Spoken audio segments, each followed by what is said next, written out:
At 7:42 a.m. on August 17, 1943, Technical Sergeant James McKenna crouched under the left wing of a P-38 Lightning at Dünya Airfield in New Guinea, watching his pilot prepare for a mission he probably wouldn't survive.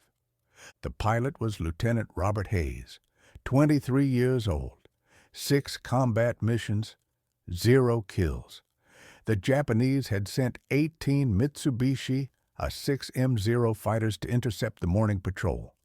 Hayes would be flying straight into them. McKenna had been maintaining P-38s for 8 months. He knew the aircraft inside and out. Twin-engine fighter, twin-boom design, fast in a straight line, absolute beast at high altitude. But the P-38 had one fatal problem that was killing American pilots every single day. It couldn't turn with a zero. The Zero was lighter, more agile. It could execute a full horizontal turn in half the time a P-38 needed in a dogfight. That difference meant death. American doctrine said P-38 pilots should never turn with a Zero. Never try to outmaneuver them. Use speed, use altitude, dive in, shoot, climb out, hit and run. Don't get caught in a turning fight. Had tried that doctrine 5 times. It hadn't worked. The Zeros were too smart. They baited American pilots into turns, cut inside their turning radius, got on their tail, shot them down. The 5th Air Force had lost 37 P-38s in the past 6 weeks. Most were shot down after being caught in turning engagements they couldn't escape. McKenna had watched too many pilots die. Good men, kids, really. They climbed into their P-38s with confidence and came back in boxes, or didn't come back at all. The training manual said the problem was pilot error. The instructors said these pilots weren't following doctrine, but McKenna knew better. The problem wasn't the pilots, it was the control cables. It was the control cables. The P-38's aileron control cables ran through the cables ran from the cockpit, through both twin booms to the tail section, then forward through pulleys to the wing control surfaces. The cable system had slack. Not much, maybe 3/8 of an inch at full deflection. But that tiny bit of slack created a delay between stick movement and aileron response. At high speeds, it didn't matter. At low speeds, during hard turning maneuvers, that fraction of a second delay was the difference between rolling inside a Zero's turn and getting shot down. McKenna had mentioned this to the engineering officer 2 months ago. The officer said the cable tension was within specifications. Factory tolerances allowed for that slack. Changing it would void the aircraft warranty. Besides, no field mechanic had authorization to modify flight control systems. That required engineering approval from Lockheed, and Lockheed was 7,000 miles away in California. So, McKenna did something that violated every regulation in the Army Air Force Maintenance Manual. He took a piece of piano wire from a damaged aircraft, cut it to 6 inches, bent it into a Z shape, and installed it as a tensioner on Lieutenant Hayes's left aileron control cable. The modification took 8 minutes. It added 0.4 pounds of tension to the cable. It eliminated the slack completely. Nobody noticed. The inspection crew. Chen took off at 6:05 for a reconnaissance mission. 2 hours later, he returned with 3 bullet holes in his left wing and a story about a Zero that had slipped into his turn. He said he tried to dive away just like the manual taught, but the aircraft felt slow to respond, like there was a delay between moving the controls and the plane actually rolling. The Zero almost got him. His wingman saved him by shooting the enemy from behind. McKenna examined the bullet holes. They were tightly grouped, a perfect firing angle. The Zero pilot had predicted exactly where Chen's aircraft would be. If Chen had been able to roll out instantly, that shouldn't have been possible. The delay must have given the Zero enough time to line up the shot. Chen didn't fly again. His aircraft went to the depot for repairs. McKenna never saw him after that. 3 weeks later, word arrived. Chen was killed over Rabaul in another P-38. Same situation, caught in a turning fight, unable to roll away fast enough. The second pilot was Captain William Morrison, a flight leader, experienced 11 victories.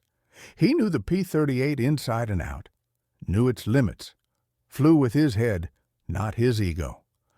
On August 30th, Morrison's flight encountered 8 Zeros over Oro Bay at 12,000 feet.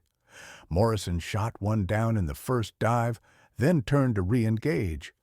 2 Zeros maneuvered on him. McKenna later heard the radio calls.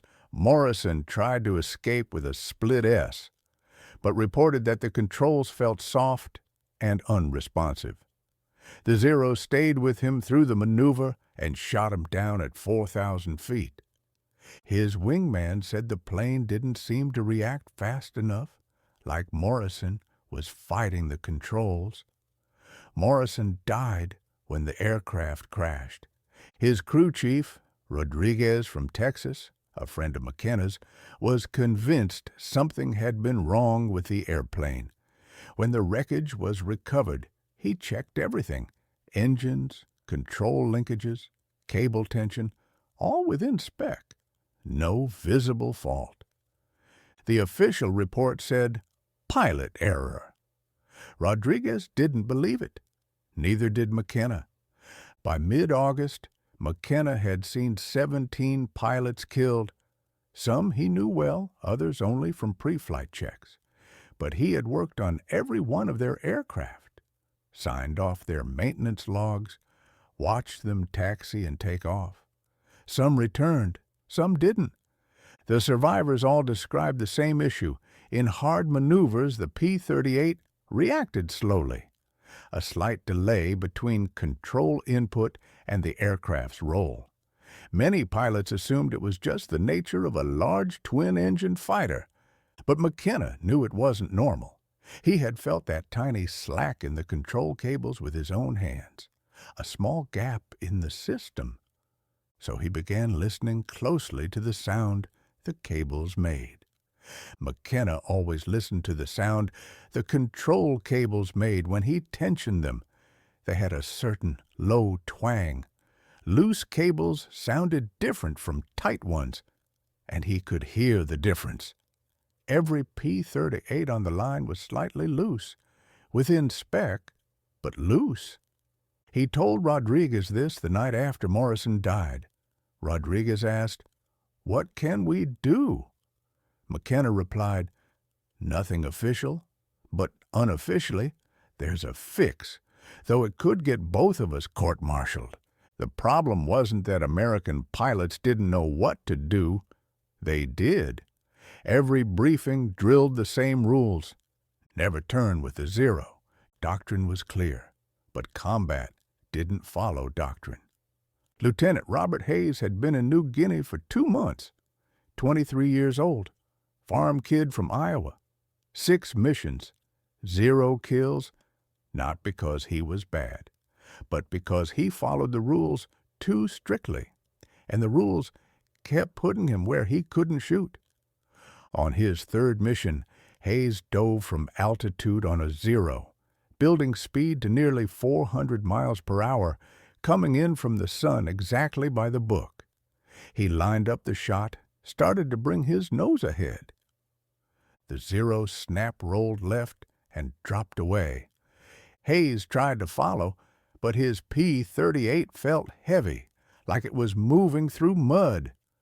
By the time the nose pointed where he wanted, the Zero was already gone. He climbed back up to regain altitude. He hadn't fired a single shot. The 4th mission was even worse.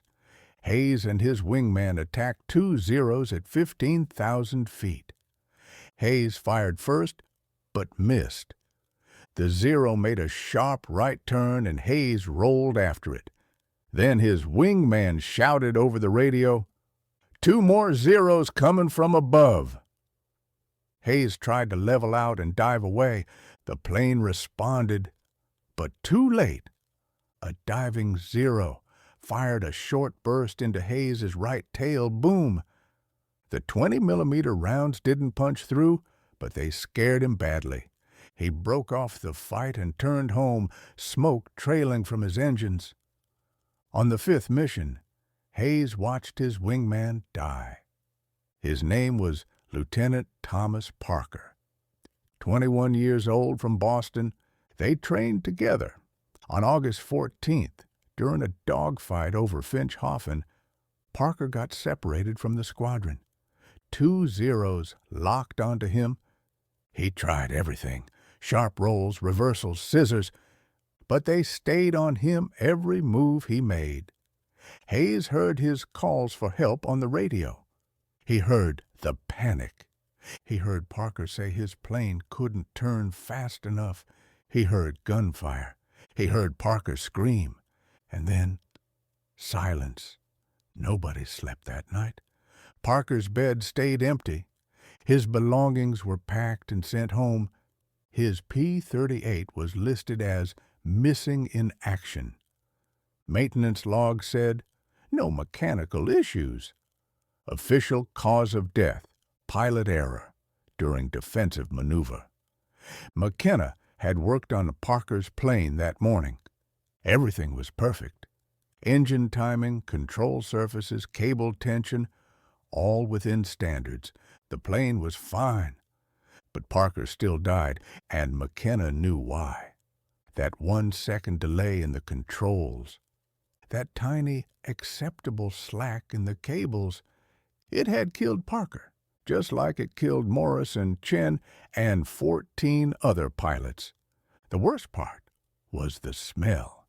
Every morning, while McKenna worked on the flight line, the scent of aviation fuel, hot metal, and hydraulic fluid filled his nose.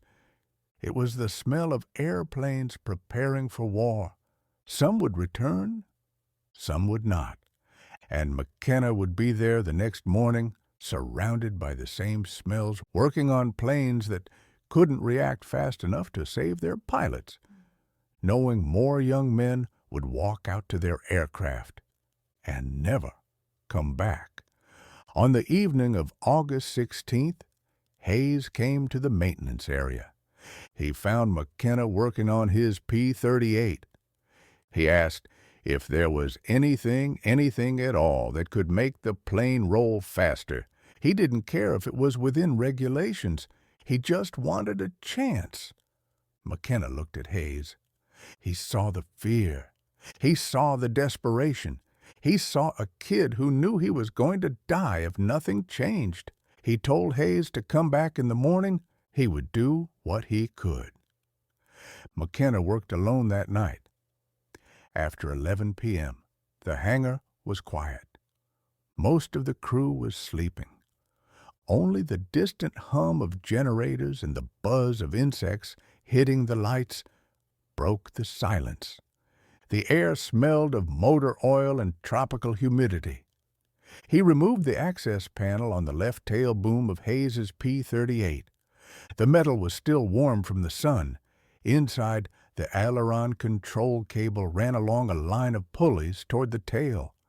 McKenna grabbed the cable with both hands and pulled. He felt the slack, nearly a full centimeter before the tension took hold. His hands were slick with grease. His fingers ached from working all day, but he could feel that slack clearly. It was wrong. He knew it was wrong. The piano wire came from a scrapped P-38, a plane that had crash-landed 2 weeks earlier and spun to a stop on its belly. The aircraft was junk, but before it was sent to the depot, McKenna had scavenged a few usable parts. Among them was a 15-centimeter piece of high-strength piano wire. Taken from the rudder trim system, he didn't know why he kept it at the time. Now he did. He sat on the cold hangar floor. He grabbed the wire and a pair of pliers and began bending the wire into a Z shape. The metal was extremely hard. It fought back against the pliers. It slipped twice. The second time, it cut into his thumb. Blood made the wire slick. He wiped it on his coveralls and kept working. It took 8 minutes to get the angle right. That Z shape would apply a small tension along the cable, eliminating the slack entirely. Installing it was harder. The inside of the boom was extremely cramped. McKenna had to hold the flashlight in one hand and work with the other. The beam kept drifting shadows crawling over the cables. His shoulder was wedged against the airframe. Sharp metal edges scraped his arm. Sweat rolled down his back, even in the night heat. He disconnected the cable from the pulley bracket. The retaining pin slipped from his fingers. He heard it clink and fall into the darkness. He searched blindly for 5 minutes. His heart was pounding. If he got caught altering a flight control system without authorization, court-martial, dishonorable discharge, maybe even prison. But if he did nothing, Hayes would die. He knew that. He slipped the piano wire tensioner between the cable and the pulley, reattached the cable. It fit snugly. He had to force the pin back in place. When it finally clicked, he pulled the cable to test it. No slack. The control surface moved instantly. Perfect. Replaced the inspection panel, cleaned up his tools, wiped the blood off the wire and his hands, walked out of the hangar at 01:15. The tropical night was humid and still. Somewhere in the distance, he heard aircraft engines. Japanese night raiders, probably. The sound made his stomach clench. He just modified a flight control system without authorization, used a non-standard part, violated at least a dozen regulations. If the modification failed during flight, Hayes would crash and McKenna would be responsible. But if it worked, Hayes might live. McKenna went to his bunk, didn't sleep, watched the ceiling until dawn. At 6:30, he walked to the flight line, watched the crew fuel and arm Hayes's aircraft, watched Hayes walk out for his pre-flight briefing, watched him climb into the cockpit. At 07:42, Hayes took off. McKenna stood on the flight line and watched the P-38 climb into the morning sky, watched it join formation with 16 other aircraft, watched them head northwest toward Japanese airspace, and then all he could do was wait. The engagement started at 08:14. Hayes's flight of 4 P-38s intercepted 913,000 feet over the Huan Gulf. The morning sun was behind them. Perfect setup for a diving attack. Hayes was flying number 3 position. His element leader called out the bounce. They rolled in. Hayes picked a 0 at the back of the formation, dove from altitude, built speed to 380 miles per hour. The 0 grew larger in his gun sight. Hayes could see the painted rising sun on the fuselage, could see the pilot's head in the canopy. He pressed the trigger. The 450 caliber machine guns and single 20mm cannon hammered. Tracers reached out. Most missed. A few hits sparked off the 0's wing. Not enough. The 0 snap rolled right and dove. Hayes rolled to follow. That's when he felt it. The airplane responded instantly. No delay, no lag. The stick moved, and the aircraft rolled immediately. Hayes had never felt his P-38 move like that. It was like the airplane had been waiting for his command and executed it the moment he gave it. He rolled 90 degrees in what felt like half the normal time, got his nose down. The zero was right there in his sight picture. He fired again. 3-second burst. The rounds walked up the Zero's fuselage from tail to cockpit. The Zero's engine exploded. Pieces flew off. The aircraft rolled inverted and fell toward the jungle below, trailing black smoke. Hayes's first kill, but there was no time to celebrate. His wingman called out Zeros diving from above. Hayes looked up, saw 3 of them coming down in a shallow dive, coming fast. They'd seen him shoot down their friend. Now they wanted revenge. Hayes shoved the throttles forward, started to climb, but the Zeros were faster in the dive. They'd be on him in seconds. His only option was to reverse and fight. Every instinct screamed at him to keep climbing, keep running. That was the 1901 doctrine. But doctrine meant dying today. He rolled hard left, pulled. The P-38 snapped around like nothing he'd ever experienced. The nose came through the horizon. He saw the lead, Zero. It. The Zero was turning to follow him, but hadn't expected Hayes to reverse that fast. The Zero was in a bad position, exposed. Hayes pulled lid, fired, hit the Zero in the left wing root. The wing folded, the Zero tumbled, 2 kills in 30 seconds. The other 2 Zeros tried to scissor with him, alternating turns to force an overshoot. Hayes stayed with them. Every time they reversed direction, his P-38 snapped into the turn instantly. No delay, no fighting the controls. The airplane did exactly what he wanted the moment he wanted it. It was like flying a different aircraft, like someone had removed invisible weights from the control system. 1 Zero made a mistake, reversed too hard, bled too much speed. Hayes got inside his turn, close range, maybe 200 feet. He fired, couldn't miss. The Zero came apart. Pieces of aircraft fell past. Hayes's canopy. He felt the P-38 shudder as debris hit his right boom. 3 kills.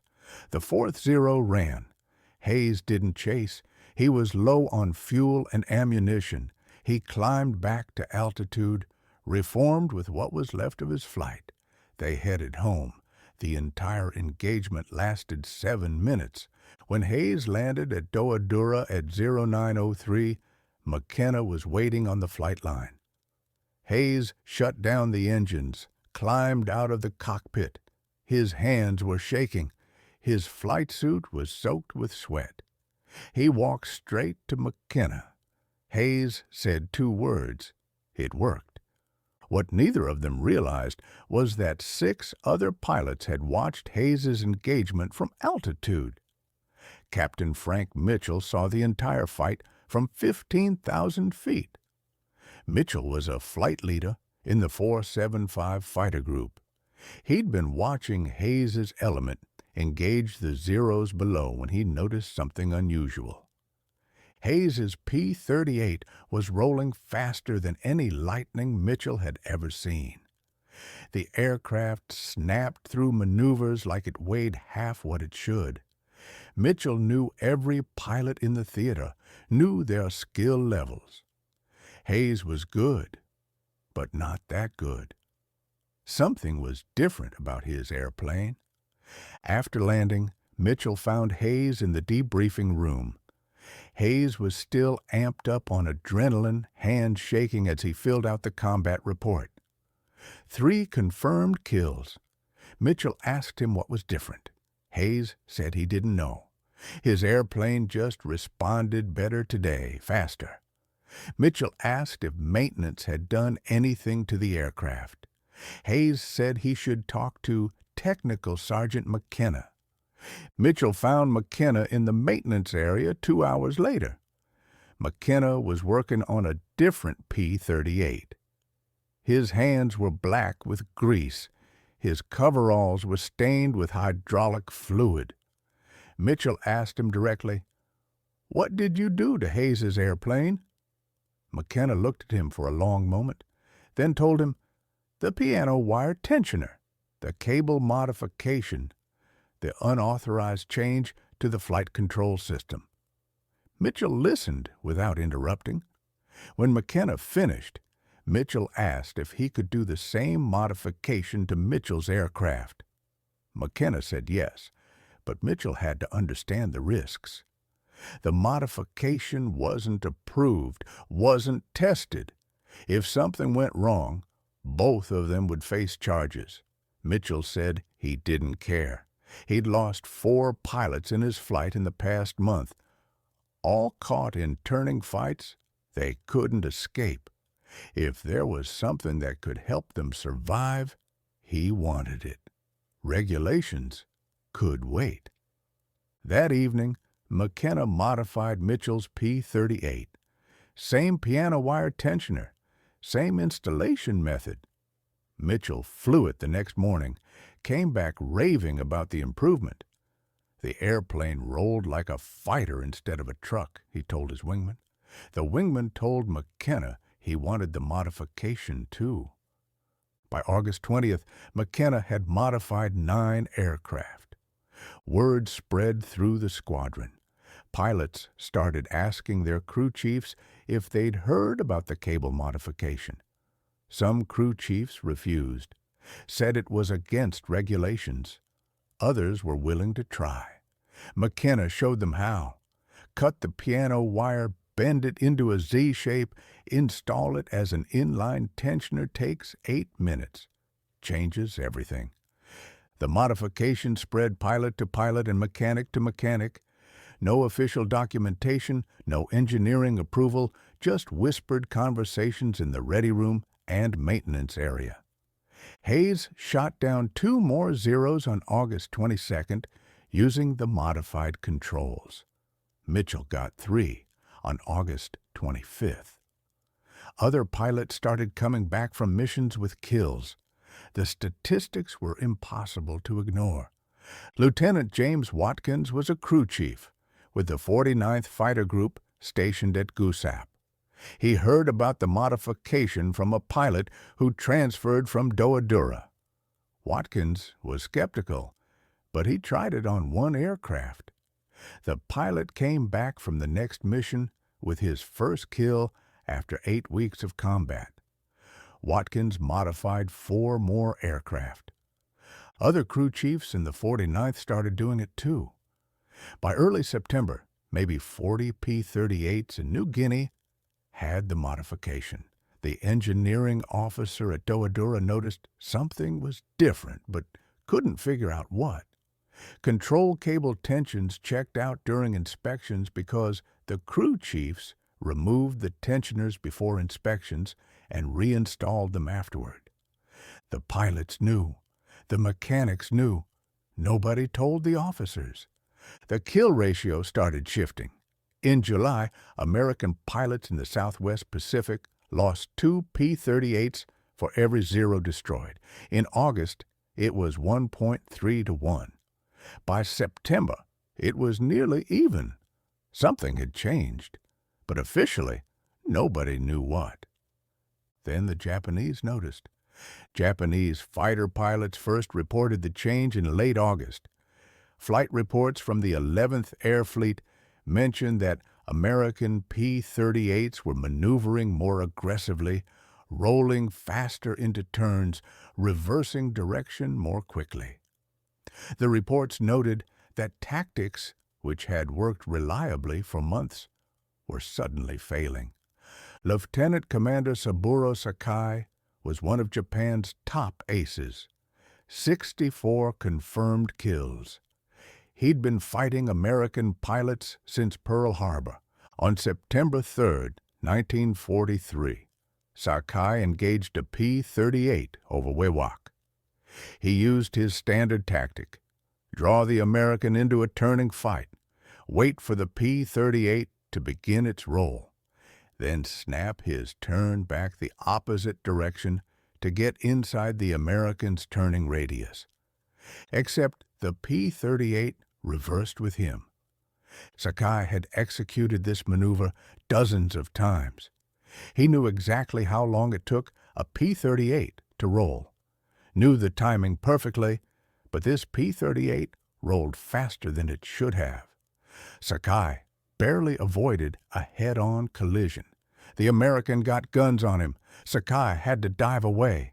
He returned to base, confused and frustrated.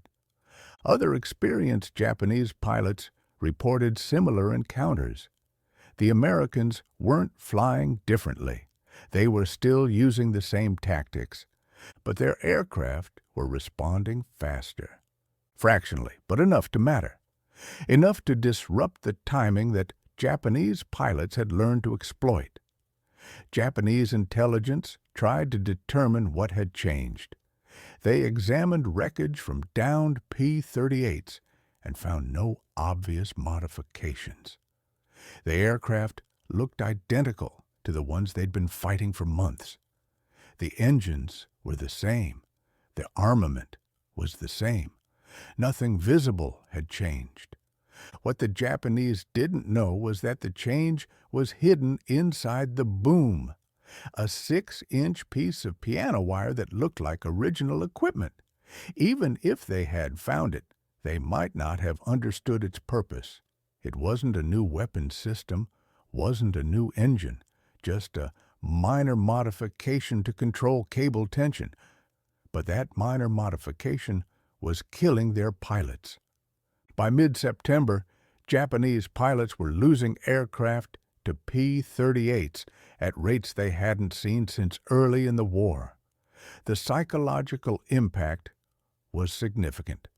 For 2 years, Zero pilots had owned the sky in turning fights. They knew they could outmaneuver anything the Americans flew. That confidence was breaking down. Pilots who used to press attacks were becoming cautious, hesitant. They weren't sure anymore if their tactics would work. The Japanese tried to adapt. Some pilots stopped trying to get into turning fights with P-38s and used hit-and-run tactics instead. But that meant giving up their main advantage. The Zero's strength was maneuverability. Fighting like a P-38 meant fighting on American terms, and the P-38 was faster, more heavily armed, and could take more damage. Other pilots tried to compensate by being more aggressive, closing to shorter range before firing, taking more risks. But aggression without the ability to outturn the enemy just meant dying faster. Several experienced Japanese pilots were killed in September trying tactics that had worked perfectly in July. The fundamental problem for Japanese pilots was that they were fighting an enemy they couldn't see. They knew something had changed, but they didn't know what, and they couldn't figure out how to counter it. You can't develop tactics against a modification you don't know exists. By the end of September, the 11th Air Fleet had lost 38 fighters in combat with P-38s. American losses in the same period were 22 aircraft. The ratio had reversed. For the first time in the Pacific War, P-38s were killing Zeros at better than a 1-to-1 rate. Japanese command ordered pilots to avoid engaging P-38s unless necessary.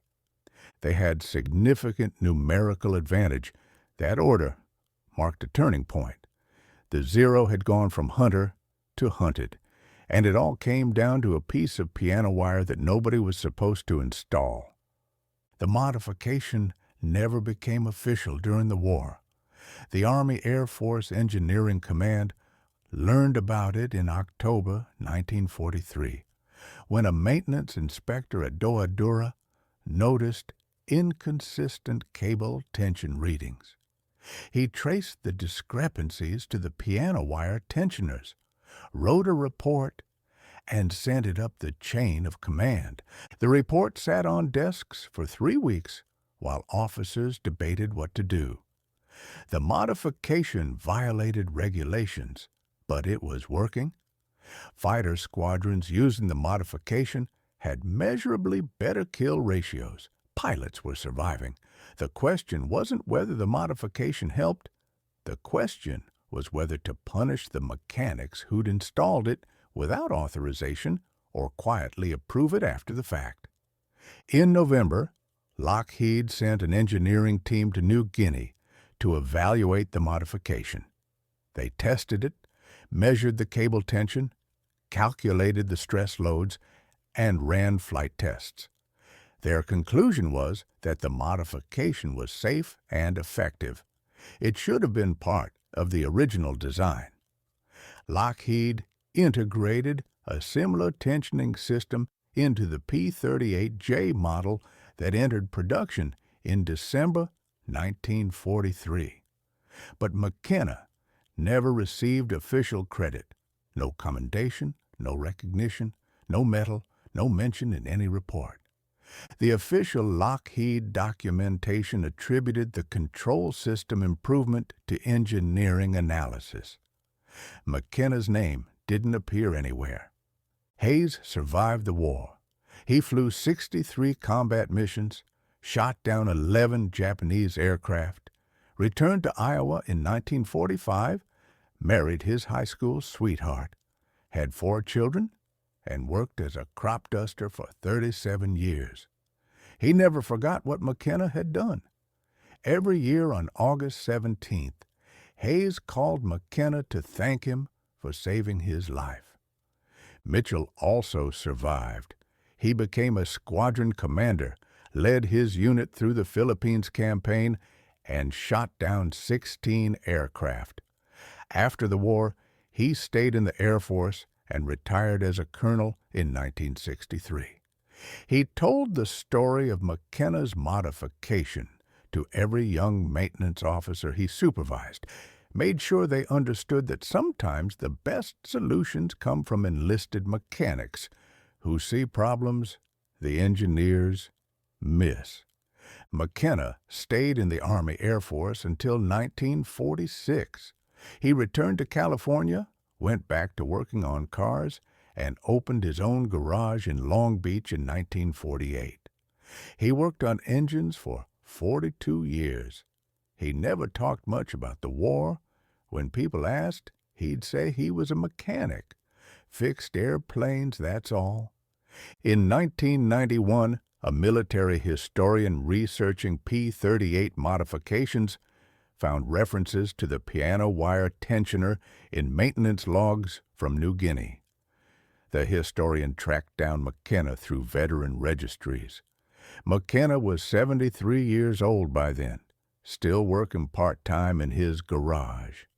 The historian asked him about the modification.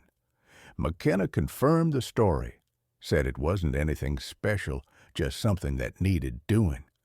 The historian estimated that the modification may have saved between 80 and 100 American pilots' lives based on survival rate improvements in Squadrons 50 that used it. McKenna said he never counted. He just remembered the pilots who came back: Hayes, Mitchell, Watkins, the others.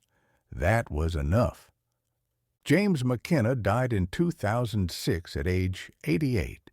He was buried in Pacific View Memorial Park in California. His obituary mentioned his service in World War II as an aircraft mechanic. It did not mention the piano wire tensioner, did not mention that he'd changed how American fighters flew, did not mention that he'd broken regulations to save lives. His garage in Long Beach is still there, different owner now, but on the wall in the back office, there's a faded photograph. A young mechanic in coveralls standing next to a P-38 Lightning. The date written on the back is August 1943, New Guinea. That's how innovation actually happens in war, not through official channels or engineering committees, but through sergeants and mechanics who see problems, find solutions, and don't wait for permission to save lives. If you found this story as compelling as we did, please take a moment to like the video. We will continue sharing these forgotten stories from the Second World War.